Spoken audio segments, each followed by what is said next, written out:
Hello, Jenny. Welcome to another episode of AstroBiographies. Who are we talking about today? We are talking about Audrey Hepburn. Okay.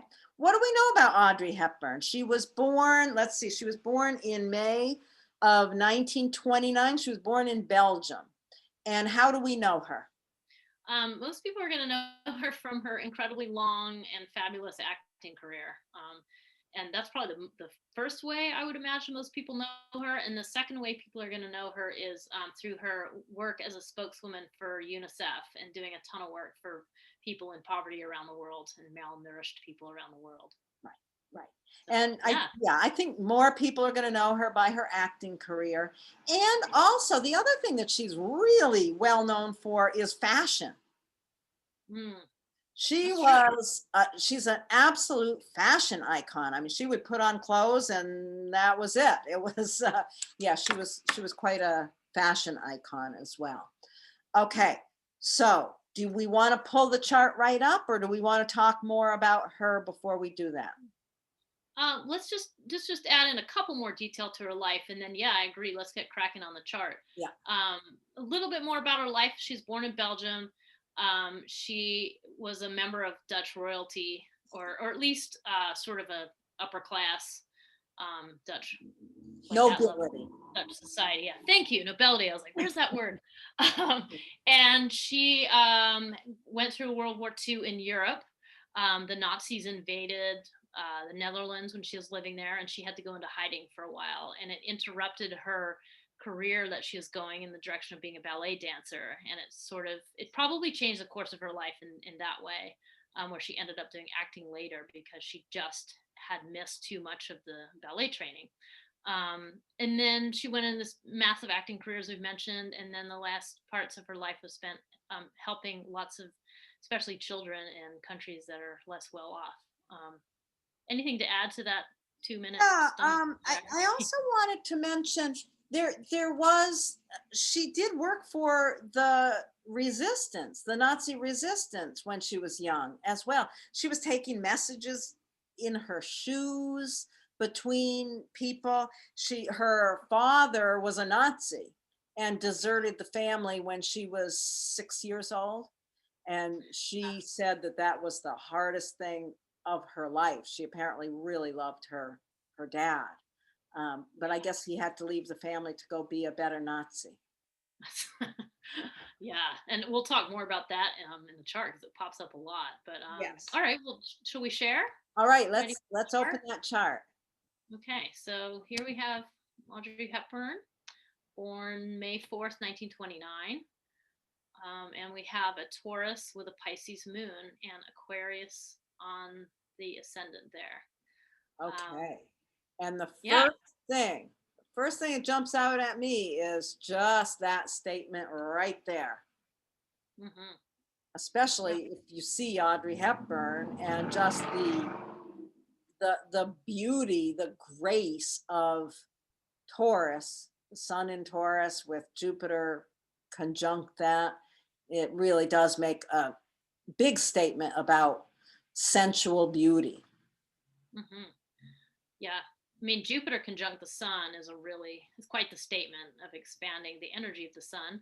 Yeah, And in Taurus, we have the energy to build and maintain. yeah, So it's a pretty solid, uh, I was going to say solid foundation, and actually it's in the house that represents foundation, the fourth house down there. So it's a real statement around building her own security, building her own foundation, and needing that to be nice and solid. yeah. Um, and also, you'll see, so we have Sun Jupiter there, but you also have Chiron, the little symbol on the left. So that introduces the idea of there being some kind of wound in this area of life that makes this extra difficult.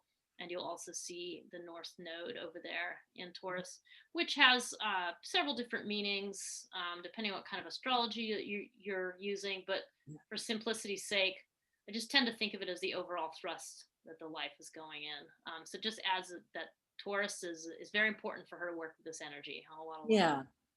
Yeah, if you think about the nodal axis itself, it sort of, starts with this intensity of her life out in the world and the necessity over the course of time to move in the direction of home, stability, grounding foundation, like you said. Yeah. Yeah. Yeah. Yeah. So that's probably what everyone's eye was drawn to right away. Yeah. Um, yeah. And so probably the next step is personally, I'd go to the Pisces moon and Yeah. just start taking a look at that. What's the meaning of the Pisces moon, Lori? Well, the need to work with what's intangible. The moon really represents what we need to live any sort of a joyful, satisfactory life. We really need to work with the energies of that moon. And, I see the moon in this chart in Pisces, which is ruled by Neptune. And we can see also just how that Neptune is opposed the ascendant. It just brings in a lot of that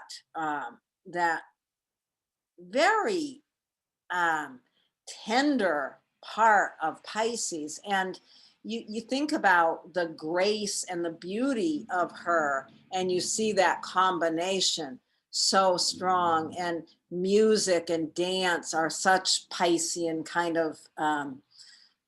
of issues as well.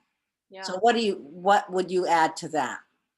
I would add to that for those of you who are, digging in and learning astrology, that the fact that the moon is in Pisces and also is opposed to Neptune kind of gives you two examples of the same pattern. So now there's this very Piscean Neptune influence on the moon, and that that when that's out of balance, there's going to be a struggle with grief and sadness and Right. the kinds of Suffering. things, yeah, like the kinds of things that can honestly lead to things like addiction, in the attempt to cope with the world.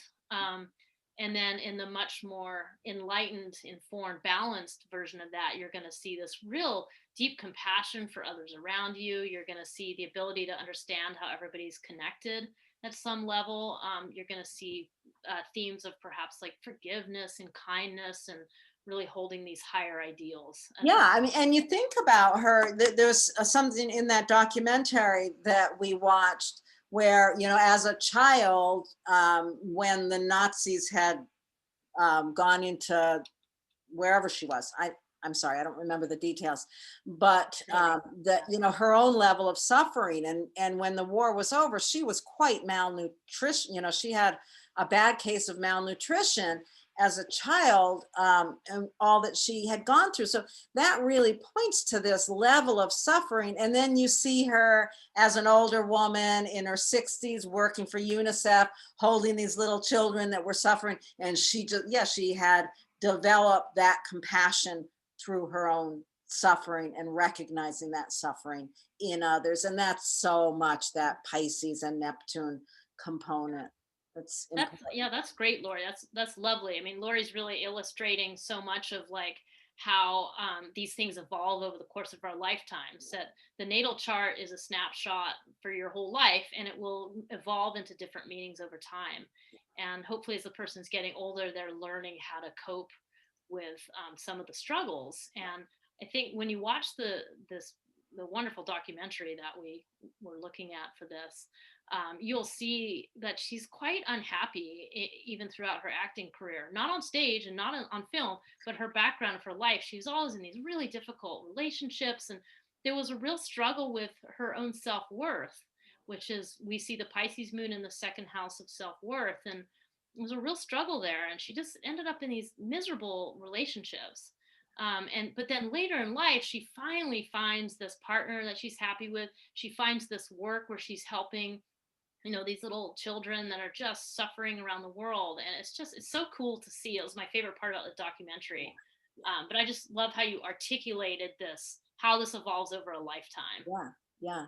And it's really clear also in this chart that things are, this is very much a Southern Hemisphere chart, which just really does suggest the difficulty in the early life, the challenges of the childhood. Yep. So yeah, that piece about the hemisphere emphasis is important. And then that Saturn retrograde, which really points to the father not being present or not being able to provide what was required. from the child's perspective. So, and like I said earlier, yeah, she said that when her dad left, that was the hardest thing she ever went through in her life. Yeah. Hard stuff. Yeah, so actually that's great that Lord just circled that, because you can really see that's the only planet that would be up there in the southern hemisphere, and that Well, because that it's and Neptune. retrograde, it really emphasizes the northern hemisphere focus, having to deal with the childhood issues in order to get to her more of her profound purpose. Yeah. Um, Yeah. The yeah, only two planets above the horizon are both retrograde. yeah. So, yeah, that puts everything that's moving forward below the horizon. Yeah. And since you mentioned that Saturn, yeah, segues really nicely into what you had said earlier about how her father took off to go be a better Nazi, because he was, yeah, not a very nice man to her or to anyone else, it seems. And that retrograde really brings in the symbolism of the missing father. And also, it's at 0 degrees of Capricorn, which in Noel Till's way of speaking is the Aries point. So that just means that this is how this person shows up a little bit extra for this. So she's the prominence of the loss of the father and how that created so much difficulty for her. And So, she did, it's interesting because she did later find her father. yeah, The Red Cross helped her find her father. And she didn't get much satisfaction out of that reconnection, although she did financially support him for the rest of his life. So, again, that compassion, that forgiveness that Neptune and the Pisces moon suggests as well. Yeah, she's got a challenging chart. yeah. What do we want to look at next? There's so many other things we could point to. Right. I mean, I think that one of the important things to think about is probably the next one is the Venus retrograde in Aries, don't you think? It's such a key piece of the Yeah, chart. it really is.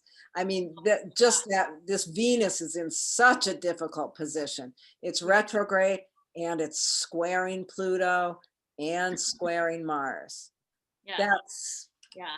yeah. Her And relationships yeah. were certainly challenging to her. Yeah, absolutely. And Venus is it's not super happy in Aries. Like No. it's more of a peaceable planet, and here it is in Aries, and it's also extra. It's internalizing stuff with the retrograde thing. So a lot of times, like people with Venus retrograde, there's just a dissatisfaction and unhappiness.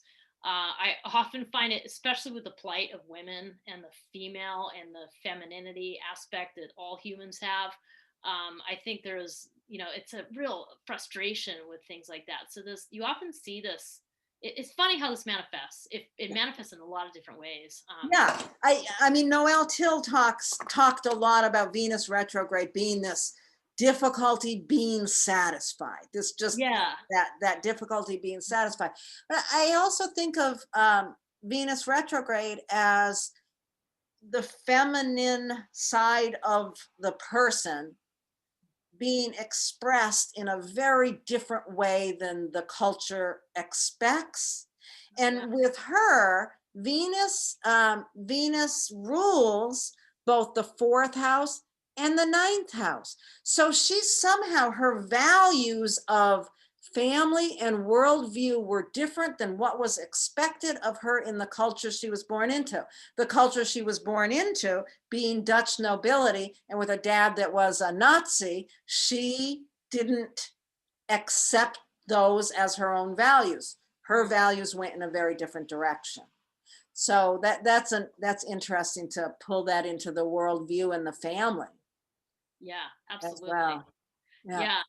But then the one other aspect that Venus makes is that it trines Neptune. Oh, yes. So that kind of brings in a little bit of like, God, we've talked about the struggle of Venus and the hard thing. And then the one thing that kind of just makes it, okay, takes a little bit of the pressure off is I think this idea of idealized service to others, like what she does later in her life, like this Neptunian, like, let's be, bring compassion and try to work with people with suffering. And it's like balm to that poor Venus under all that stress and pressure. I love it that you brought that up, and because I was thinking of it from a very different perspective, Hmm. but it's the same. It's what I was thinking of in looking at this. I mean, that work that you were referring to was when she was older, after she was Yeah. done on the stage. And what I was thinking of in looking at this is dance. Mm, I yeah. mean, dance needs Neptune. It also needs that Mars, that, Mars ruling the Aries Venus, that Yeah. ability to I don't know, I'm not finding the word, but yeah, Yeah, the heat and that the effort strength, it takes to dance. It's that so much strength and effort. No, that's a great strength of it. Yeah. thing. So yeah. Yeah. So yeah, as a younger woman, she utilized that as part of her expression through dance, through beauty, and then bringing in the compassion and the understanding of the understanding of the worldview. Yeah. Huh. Yeah, and so that I think the natural segue from here is is the Grand Trine.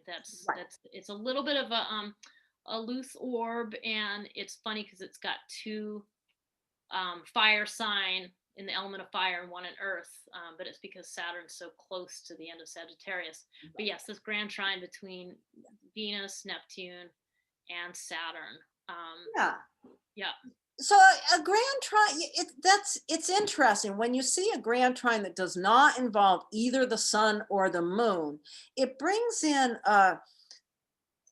kind of like there's two separate lives going on. When she was on stage, when she, as the performer, this is what people saw, was this performance, this beautiful woman. She had everything she needed, and then underneath all of that was the struggles of her life. Mm. Hmm. Yeah, it's fascinating, Laura, as you're talking, I'm realizing like it's kind of interesting to have a grand trine with two of the planets being retrograde. Actually, all three planets are All retrograde. three, yeah. Wow, that's a really internal. So I imagine this is a person who, from the outside, people may be like, oh, she's got struggles and this and that. And inside, there's this strength of this grand trine, this inner support system Huh, that's kind of invisible to the eye huh. until Interesting. she chose to kind of dig in and do some of this work out in the world. That's what it made me think of. It's just Interesting. interesting. Yeah. Interesting. That's an Um, interesting chart for sure. And the other thing I want to make sure we bring in, I'm sure you were about to go here as well, is that yes, we've got that grand trine. We've also got a T-square. we sure do. And I know there's a lot of lines on here, but you see the opposition between the moon and Neptune, and then Mercury right here in the fifth house of creativity in Gemini. And I was thinking about it in terms of what she really wanted was to be a dancer. Mm, She didn't want to be an actor. She wanted to be a dancer. yeah. That's where she felt free. I think, that was part of that grand trine, that freedom of the grand trine, that flow. And yet, no, she couldn't quite reach that. So she had to bring in the creativity of the voice, of the mind, working with the mind. And that gave her Yeah. an outlet Yeah. and yeah, a Oh, lot of sorry. effort. Yeah. Yeah. So it was interesting. Lori and I we had our little chat at the beginning about this Mercury, and it's a potent Mercury because it's in Gemini. So it's in its own sign. It's comfortable there. And it's kind of a departure from the other things in the chart. There isn't, I don't think, any other air in this Yeah, chart. it's the only air in her chart. Yeah. So it kind of gives her a little bit of space, a little bit of levity away from some of the heaviness of the earth and the water. But also we thought about her doing her acting and, having to memorize all these lines and then doing speaking and and that was really, in a sense, that's what she was known for acting. And then also later on, she was the spokeswoman for UNICEF. So there she's using her voice again, and it's her act of love, like it's because the fifth house is also the giving of love, and also the place where you have to take risks, so I feel there's some degree of that, like being determined to go and do that out in the world later on in her life, but also through acting. So yeah, cool. When you look at these charts, these famous people charts that we're looking at, I think one of the things that I see repeated over and over is the difficulty in the early life and the ease that comes once we've done the work, once we've, gone from the suffering to the compassion, or, whatever it is for a particular person. But I know I also was reading recently the studies that have been done about how much happier people become as they get older. And I think it's so interesting because you see it over and over and over. The struggles and solving those struggles on the other side of that is where the freedom is. And I always talk about the compost, what's underneath the compost, what's underneath that struggle is where we reach that freedom. Mm. Yeah, Yeah. that's, Yeah. she had to work hard and she went through a lot and she accomplished a lot. I think it said there that within a very short period of time of her doing fundraising for UNICEF, that UNICEF like grew by, I don't know how many times, but people just loved her and resonated so strongly to her that she'd go, on these tours for UNICEF and people just couldn't stop giving money to UNICEF. Yeah. She did a good piece of work. Yeah. Yeah. And I mean, I think the fundamental thing after we've drawn all these lines on this chart is to think about her in her career, which is the midheaven with Sagittarius, and just simply thinking about that Jupiter Oh, snuggled up against the sun in Taurus, and it just kind of summarizes, in a sense, like that kind of beauty she just brought into the world by being grounded, by taking honestly practical steps both through her career but later on to help people. I mean, it's just kind of an interesting, that's something that you would look at for her career, was just to understand that Jupiter ruled the midheaven. And right. Yeah. I mean, when you look at any famous person's chart that was born a long time ago, we know that what we're going to know them for is the midheaven. mhm. And so, yeah, you look at that Jupiter in Taurus, and then that, by dispositorship, you then look at Venus in Aries as well. And what is she known for? She's known for beauty, dance, um, the the social stuff, the UNICEF work, amazing life.